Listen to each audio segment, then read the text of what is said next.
Conference हुआ है और अपनी आदत के मुताबिक राहुल गांधी ने भटकाने की कोशिश की, गलत बयानी की और विषय पर कुछ नहीं बोले।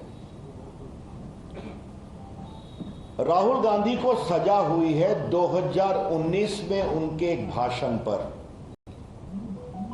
आज राहुल गांधी ने क्या बोला? उनका कमेंट था, मैं सोच समझकर बोलता हूं। तो राहुल गांधी ने 2019 में जो बोला था वो सोच समझकर बोले थे। मैं उन्हीं की बात को कोट कर रहा हूं। और उन्होंने क्या कहा था? ये सारे मोदी चोर क्यों होते हैं? मोदी बिहार, पूर्वी भारत, पश्चिम भारत में पिछड़े और अति पिछड़े समाज से आते हैं, सबसे बड़ी संख्या। तो श्रीमान राहुल गांधी ने पिछड़े समाज का अपमान किया था पब्लिक मीटिंग में। आलोचना करने का अधिकार है, गाली देने का अधिकार नहीं है। और राहुल गांधी ने गाली दी थी, बेइज्जत किया था, बेबुनियाद बातें की थी। तो राहुल गांधी जी, अगर आपको गाली देने का अधिकार है, एब्यूज करने का अधिकार है, तो जो पीड़ित होते हैं उनको कोर्ट में जाने का अधिकार है। वो कोर्ट में सुनवाई हुई, उनको भी अपनी बात कहने का वकील के माध्यम से मौका मिला। कोर्ट ने पूछा आप माफी मांगेंगे? उन्होंने कहा मैं माफी नहीं मांगूंगा। तब यह फैसला हुआ है। और ये राहुल गांधी पर 7 मुकदमे और चल रहे हैं डिफेमेशन के। तो ये जो कहा जा रहा है उनको फंसाने की कोशिश की गई है, इसका आज की घटना अडानी प्रकरण से कोई मतलब नहीं है। 2019 में उन्होंने पिछड़ों का अपमान किया पब्लिक मीटिंग में, जिसको मोदी समाज के लोगों ने बहुत पीड़ादायक पाया। और वहां केस हुआ। पटना में सुशील मोदी ने केस किया हुआ है, वहां भी कार्रवाई चल रही है। तो ये बात मैं पहली बात कहना चाहूंगा। दूसरी बात, और ये बहुत इंपॉर्टेंट है, कि राहुल गांधी जी कुछ अगर सोच समझकर बोलते हैं तो भाजपा ये मानती है उन्होंने जानबूझकर पिछड़ों का अपमान किया है और भाजपा इसकी पूरी भर्त्सना करती। और देश भर में हम राहुल गांधी के खिलाफ पिछड़ों के अपमान के लिए जबरदस्त आंदोलन करेंगे भाजपा की ओर से, यह हम कहना चाहते हैं। अब दूसरी बात और भी गंभीर है। राहुल गांधी को सजा हुई सूरत कोर्ट में, उनके पास बड़े बड़े वकीलों की फौज है। जरा पत्रकार मित्र शांत रहें कृपया करके। बड़े बड़े वकीलों की फौज है। देश के बड़े बड़े वकील राज्यसभा में बैठे हैं कांग्रेस की ओर से। वो लोग सूरत में जाके सेशन कोर्ट में स्टे क्यों नहीं आग्रह किया? वो हाई कोर्ट क्यों नहीं गए? वो सुप्रीम कोर्ट क्यों नहीं गए? यही कांग्रेस के प्रवक्ता पवन खेड़ा का मामला था। दिल्ली हवाई अड्डे पर कुछ हुआ जहां उन्होंने कहा था मोदी तेरी खबर खुदेगी और बहुत कुछ कहा था। तो 1 घंटे में सुप्रीम कोर्ट से वो स्टे ले आए। तो कांग्रेस की वो फौज राहुल गांधी पर खामोश क्यों थी? भाजपा ये सवाल उठाना चाहती है। राहुल गांधी अकेले नहीं है, 32 लोगों को डिस्क्वालीफाई किया गया है देश भर में। उसमें 6 भाजपा के लोग भी डिस्क्वालीफाई हुए हैं, सजा हुई, डिस्क्वालीफाई हो गए। उसमें अखिलेश सिंह की पार्टी के हैं, उसमें लेफ्ट के लोग हैं, उसमें कांग्रेस के लोग हैं। बिहार में लालू प्रसाद जी डिस्क्वालीफाई हुए, जयललिता जी डिस्क्वालीफाई हुई। अभी जो मोकामा का बाई इलेक्शन हुआ था वो तो सजा के बाद ही डिस्क्वालीफाई हुए थे। जब देश का कानून है कि आपको 2 साल की सजा होगी तो आप तुरंत डिस्क्वालीफाई हो जाएंगे अगर आपके कन्विक्शन को कोर्ट स्टे नहीं करता। उसमें कोई विवेक नहीं है, सुप्रीम कोर्ट कह चुका है दिलीप थॉमस के केस में। तो राहुल गांधी की पार्टी की तरफ से उनको कोर्ट से स्टे दिलाने की कोशिश क्यों नहीं हुई? भाजपा यह कोशिश करना चाहती है। क्या नाखून कटाकर शहीद होने की कोशिश कर रहे हैं? हमारा स्पष्ट आरोप है जानबूझकर यह नहीं किया गया ताकि कर्नाटक के चुनाव में राहुल गांधी के प्रकरण को भुनाया जाए। और ऐसा संकेत उनकी बहन के साथ साथ बाकी लोगों ने भी कहा है। यह बात हम स्पष्ट कहना चाहते हैं। इसलिए जो पूरा प्रकरण है आज का प्रेस कॉन्फ्रेंस, ये सब कुछ एक सोची समझी रणनीति है कि राहुल गांधी को एक बलिदानी बताओ और कर्नाटका में इसका लाभ लो। या फिर तीसरी बात है, क्या कांग्रेस के अंदर कुछ अंदरूनी पॉलिटिक्स चल रही है? राहुल को कांग्रेस से हटाओ और कांग्रेस बचाओ। इसका जवाब तो कांग्रेस को देना पड़ेगा। इसलिए मैं फिर कहता हूं कि राहुल गांधी जी, आपके कन्विक्शन के बाद आपके यहां बड़े बड़े देश के नामी गिरामी वकीलों की फौज है, उन्होंने स्टे की कोशिश क्यों नहीं की? और क्या राहुल गांधी जी आपके लिए अलग कानून बनेगा क्या? 32 लोग डिस्क्वालीफाई हुए तो बाई इलेक्शन हुआ, तो आपके लिए क्या अलग कानून बनेगा क्या? उसकी पूरी सूची मैं चर्चा कर चुका हूं, आपको अभी मैंने कुछ संकेत दिए। आज राहुल गांधी ने फिर झूठ बोला। क्या बोला? कि मैंने लंदन में कुछ नहीं कहा था। आज मैंने इस पर दिल्ली में प्रेस किया था। वो जैसे ही हारते हैं तो विदेश में जाकर भारत के लोकतंत्र का विलाप करते हैं। राहुल गांधी की पॉलिटिक्स बहुत सीधी है। हमको जनता वोट देगी, लोकतंत्र ठीक है। हम हारेंगे, लोकतंत्र खराब है। हम जीतेंगे, चुनाव आयोग ठीक है। हम हारेंगे, चुनाव आयोग खराब है। अगर हमारे पक्ष में न्यायालय ने फैसला किया, न्यायालय निष्पक्ष है।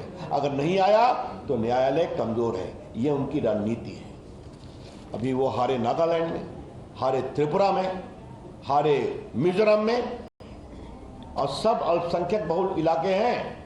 तो लंदन में जाके बोला। आज उन्होंने क्या कहा? हमने कुछ नहीं कहा है ऐसा कि अमेरिका और यूरोप को इसके बारे में विचार करना चाहिए। राहुल गांधी ने आज फिर झूठ बोला है। इसे राहुल गांधी ने लंदन में क्या कहा है आपको हम सुनाना चाहते हैं। सुनाओ।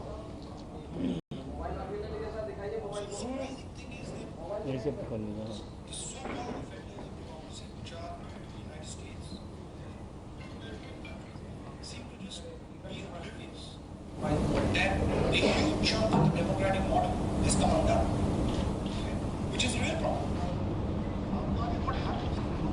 इसके बाद मेरी टिप्पणी है। मतलब क्या कहा?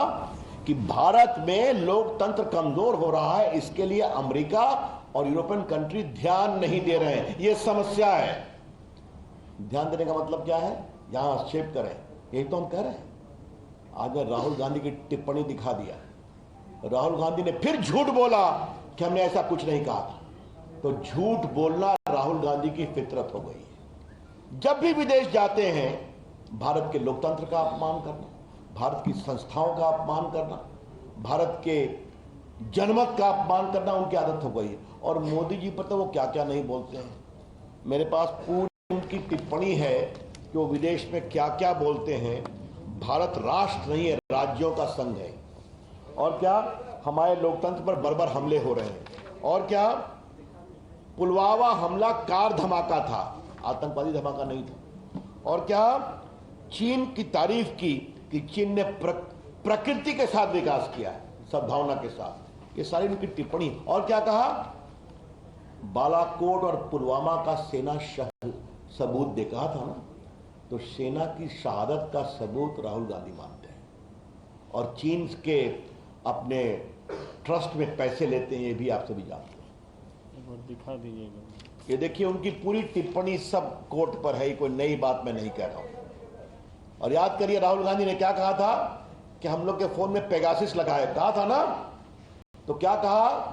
सुप्रीम कोर्ट की कार्रवाई में कहा जिस नेता को लगता है उनके फोन में पेगासिस है तो उनका फोन दे दे। तो राहुल गांधी ने अपना फोन क्यों नहीं दिया?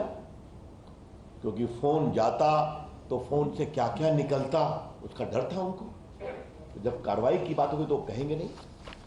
तो ये मुझे आपसे बात कहनी है, राहुल गांधी को शर्म नहीं आती? करप्शन की बात करते हैं।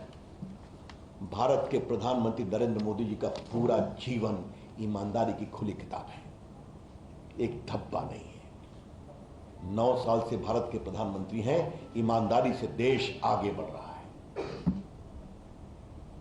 राहुल गांधी जी भ्रष्टाचार के मामले में बेल पर है, पता है ना आप लोग को, उनको भी। और संसद में मैंने यह बात कही थी। नेशनल हेराल्ड के प्रकरण में इनकी माताजी बेल पर हैं, ये बेल पर हैं, क्योंकि मात्र कुछ लाख रुपए देकर नेशनल हेराल्ड की 5,000 करोड़ की प्रॉपर्टी दिल्ली में, पटना में, लखनऊ में, चंडीगढ़ में, मुंबई में अपने नाम कर लिया यंग इंडिया लिमिटेड में, जिसमें 76% शेयर राहुल जी और सोनिया जी का है। बाकी स्वर्गीय जो छत्तीसगढ़ नेता थे अब स्वर्गवासी हो गए, और पूरा नेशनल का शेयर खरीद लिया। मामा कोतरोगी को किसने बचाया? राहुल गांधी जी ने बोफोर्स में। आपकी सरकार ने बताया क्योंकि आपके परिवार से उसका संबंध था, उसको भगाने में मदद किया, दलाली के पैसे उसको छुड़वाने में मदद किया। ये पूरा आदर्श घोटाला, पूरा आपका कॉमनवेल्थ घोटाला, पूरा एयर हेलीकॉप्टर घोटाला, पूरा आपका सबमरीन घोटाला, पूरा कोयला घोटाला, पूरा 2G राहुल गांधी जी, मनमोहन की सरकार की पूरी सरकार भरी हुई है। और आपकी सरकार में जब घोटाले हुए और आप नरेंद्र मोदी पर कीचड़ उछालते हैं, तो राहुल गांधी जी आप तो स्वयं बेल पर हैं भ्रष्टाचार के मामले में, और आप बात कर रहे हैं हमारे ऊपर, जबकि ईमानदारी से देश का काम चलता है। आज राहुल गांधी जी ने अडानी प्रकरण पर फिर कुछ बोला है। मैं आपको एक बात बताना चाहता हूं, लोकसभा में राष्ट्रपति के अभिभाषण पर उन्होंने ये बेबुनियाद बातें फिर कही थी, बिना सिर पैर के, बिना किसी सबूत के। वो झूठ कैसे बोले, मैंने अभी आपको उसका प्रमाण दे दिया। अडानी जी को हमको डिफेंड नहीं करना है, भाजपा कभी डिफेंड नहीं करती है, लेकिन भाजपा किसी को फंसाती हुए भी नहीं है। लेकिन आज राहुल गांधी जी अडानी पर बहुत बोले हैं, तो थोड़ा बहुत संक्षेप में कुछ बातें हम अडानी प्रकरण के बारे में राहुल गांधी के संदर्भ में बताना चाहते हैं। 2004 से किसकी सरकार थी? मनमोहन सिंह की सरकार। किसके खंबे पर खड़ी थी? राहुल गांधी के खंबे पर। 2008 में यूपीए रूल में अडानी ग्रुप ने बुनियो कोल माइन इंडोनेशिया में खरीदा था, तो क्या मनमोहन सिंह गए थे? राहुल गांधी की आप गए थे। 2010 में यूपीए रूल में कार्माइकल माइन ऑस्ट्रेलिया में अडानी ग्रुप ने खरीदा था, तो क्या मनमोहन सिंह गए थे? 2010 में यूपीए रूल में अडानी ने 1.6 बिलियन डॉलर इंडोनेशियन गवर्नमेंट में रेल और इंफ्रास्ट्रक्चर के लिए घोषणा किया था।